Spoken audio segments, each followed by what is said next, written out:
This is a mock session. All right, well, hi Mel, it's so good to see you. Can you tell me kind of what's been going on since we met last?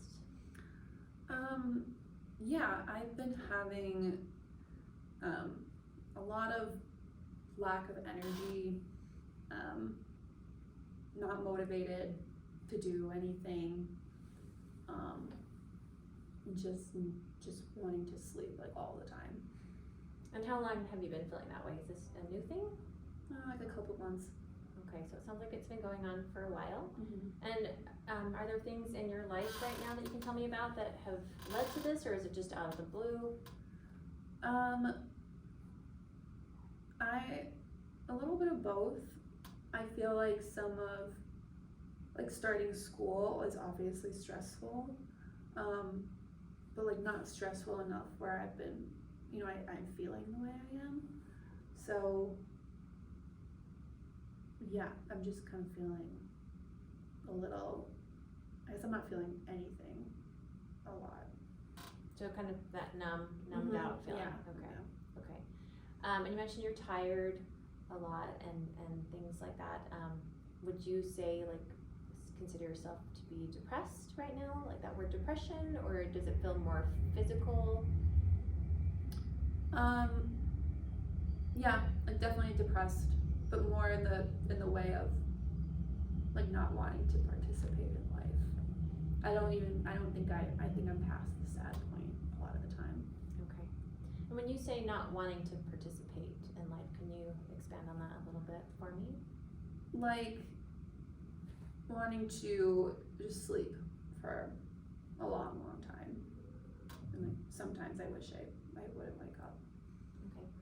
So, thanks for sharing that with me. It sounds like the depression feels so heavy sometimes that it overwhelms you, and I want you to know that those are normal feelings. Like, they're not, wishing we aren't going to wake up is not obviously anything that someone wants to feel, but our minds do go there. Sometimes when we're overwhelmed with life or just kind of going through a rough patch, our brain tries to come up with all these solutions on how to get through things, and your brain's naturally including that as a solution. So just know those feelings are some that people have a lot. It's not just you.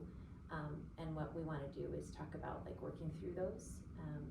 So if you don't mind, I have a couple of direct questions that I'd like to ask you, just because when you mentioned not wanting to wake up or that is something that's concerning for your safety. We just want to make sure we go through that if you're comfortable. Is that okay? Mm-hmm. Okay, so I'm just going to directly ask you these and then answer as you feel comfortable. Okay, so the first question is, have you wished you were dead or wished you could go to sleep and not wake up? Yes. Okay, so thank you for sharing that with me. And have you had actual thoughts about taking your life? Yes. Okay. Have you thought about how you might do this, or do you have some kind of an idea in your head how you would take your life? Kind of. I have a lot of medications around, so I'd probably use that. Okay, so you would use medication as a means if you, Mm-hmm. okay, that. So thank you for being honest about that. And with that in mind, do you feel like you actually have an intent that you could do that at some point, or do you feel like it's more just thoughts? That's just thoughts, Okay. Mostly, yeah. Okay. And as you're going through that thought process, have you worked out any kind of details on what that would look like if you got to this place where you just thought, I don't want to wake up anymore? Yeah, it would probably look like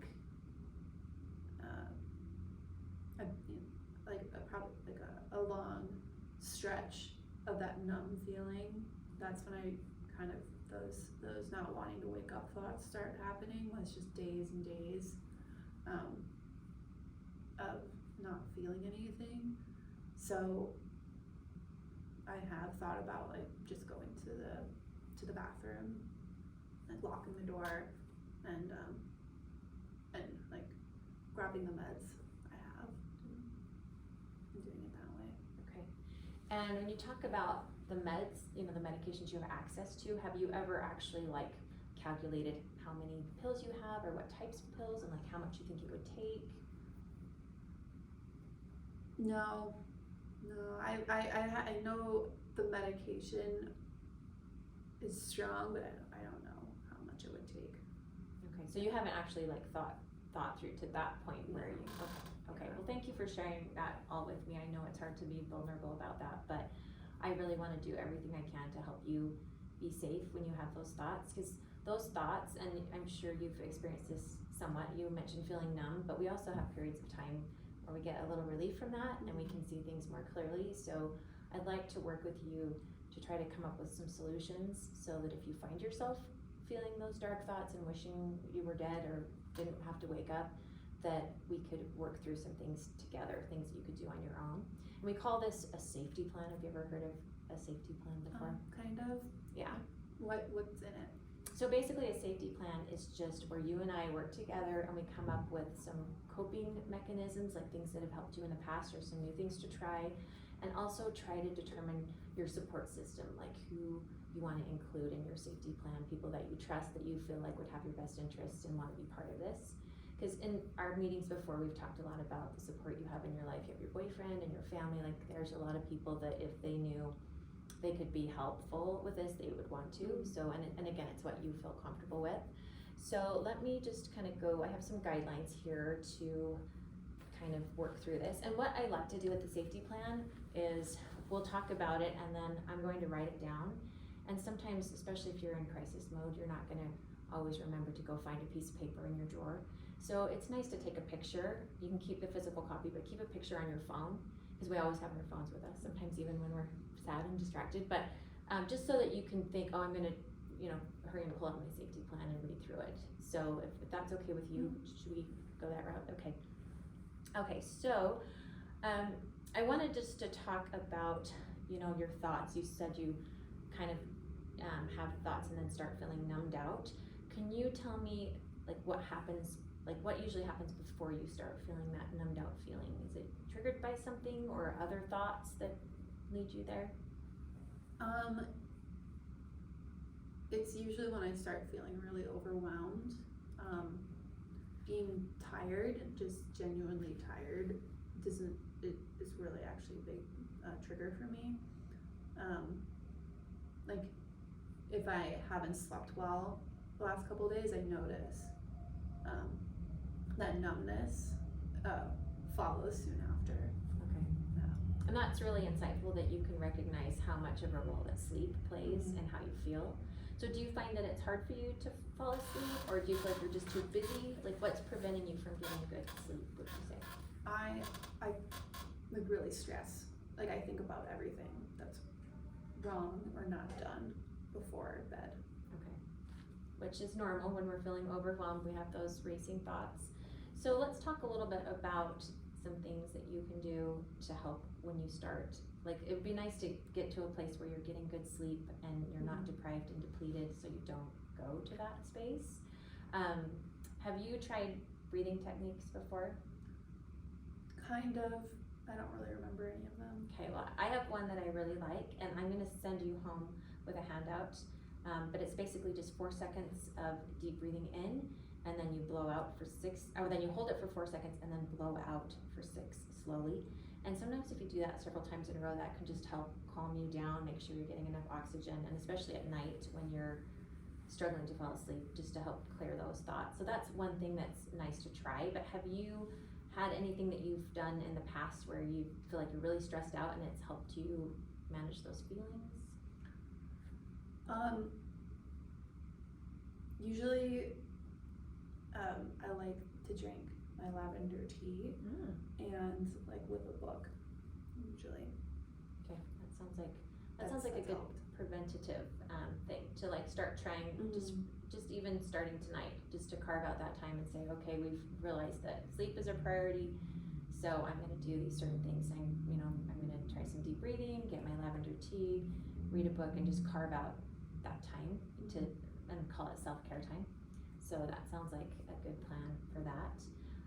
I want to talk about your support system too, because especially when you're in crisis mode, sometimes we need a little bit more than, you know, if you get to a place where you're not sleeping and you're, you know, you're really feeling down. Sometimes it's really hard to reverse out of that, even with breathing and trying to manage your life. So I'd like to have some people in place, if you're comfortable with this, that you could call. You'd want to talk to them beforehand and just explain that, you know, they're part of your safety plan, and if you find yourself feeling really overwhelmed, that, you know, so that they understand what's going on in your life. Who comes to mind? Like, who's the first person that comes to mind when we think about support for you? My partner, Jonathan. Okay. And does Jonathan know how you've been feeling lately? Have you talked to him? Not really. Okay. And is that something you feel comfortable sharing with him? Yeah, I would feel embarrassed that I didn't tell him sooner. I think that's what's holding me back. Okay. So if I understand, you feel like if you were in crisis mode and reached out to him, that would feel like strange to you, maybe. Yeah. Because he didn't understand what that meant. Yeah. Okay. And that's understandable too. Sometimes it's really hard to share those dark feelings, and keeping in mind that I think when we feel those, we think it's only us, and we tend to attach shame to that, but not recognizing that pretty much everyone on the planet at some point in their life, they're gonna have those thoughts of, I'm overwhelmed, I feel numbed out. You know, they're a part of our normal brain function, but it's just learning how to manage them so they don't interfere with being safe. So do you think you would feel comfortable just sharing, you know, with Jonathan that you've kind of had some of those dark thoughts and just asking for him to be part of your resources? Yeah, I could do that. Okay, so we're gonna put him first, and I'm glad you're open to that. I know it's hard to be vulnerable, but it sounds like he's a great guy and he would want to be there for you. So I think he sounds like a good person. And let's just say Jonathan's not around. Do you have another person that if you started feeling that numbed out feeling, you could reach out to? Yeah, I could, I have a friend here as well, I could, her name is Okay. Anna. Anna, okay. So on your paper, I'm gonna put Jonathan first, and then we're gonna put Anna. And like I said, sometimes when you're numbed out, you maybe don't have that fresh in your mind, but if you can just think to yourself, I'm gonna look at my safety plan, and that will refresh your memory about the things we've talked about today. So it sounds like both Jonathan and Anna are great resources for you. Yeah. So I wanna circle back to the pills, because you mentioned you do have access to pills. And again, your safety is the most important thing, and we just wanna make sure that while your mind is clear, that you can take actions now just to help keep you safe. So what do you think you could do with your pills so that you felt like that wasn't a risk for you? Well, I do live with Jonathan, so he knows they're there. I could maybe, like, let him know that's, I think about that, and maybe he could put the pills where only he knows where they are. And I'll just ask him when I need them.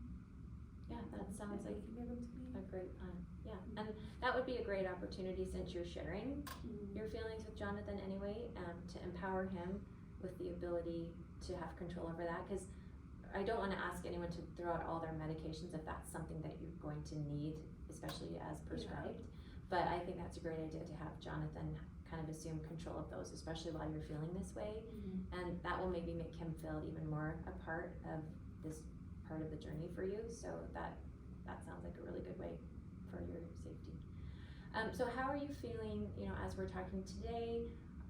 Like if I were to ask you right now on a scale from 1 to 10, like where do you feel emotionally right now? Like 10 being Like amazing, and 1 being okay. rock bottom. Like a 5. Okay. I don't feel super numbed out, but I don't feel really motivated either. Okay. So, but right now you aren't having those dark thoughts of taking your life, or Not today. okay. And how do you feel about this plan that we've come up with together? Do you feel comfortable with the things that we've talked about, and feel like this is something that you'll utilize when you find yourself kind of going there? Yeah, I think the prevention and sleep and being able to sleep better will really help me, cause I do notice that is, when things start to go downhill. Yeah. And at least having the conversation with those people, I think will be really good for me, even if I feel like I can't always call them in the moment if I'm not at home. Well, I like I've said before, I feel like you have a lot of insight into kind of what the root of this is, and I like that you're gonna focus more on the preventative, like how can I mitigate these feelings instead of waiting until they creep up. And then the part B of that is you have a safety plan in place, so that if you find yourself there, I want you to be thinking back, like, let me look at my phone, what did we talk about doing? And by talking to Anna and Jonathan, I think that will give them an opportunity to check in on you as well, because they're gonna feel invested in what's happening with you emotionally right now. So, I mean, I feel like you've come up with some really great options. Okay, well, I appreciate you being so open and honest with me today, and I'm sorry for what you're going through right now. I know life can be really overwhelming, but I feel like, you have a lot of great things, and you've got some good resources and plans in place. So, all right, well, I'll just plan on seeing you same time next week. Yes. That works? Yep. That sounds great. Well, thank you, Mel. Thank you. Okay, end of it. How long was that? Oh crap, my hands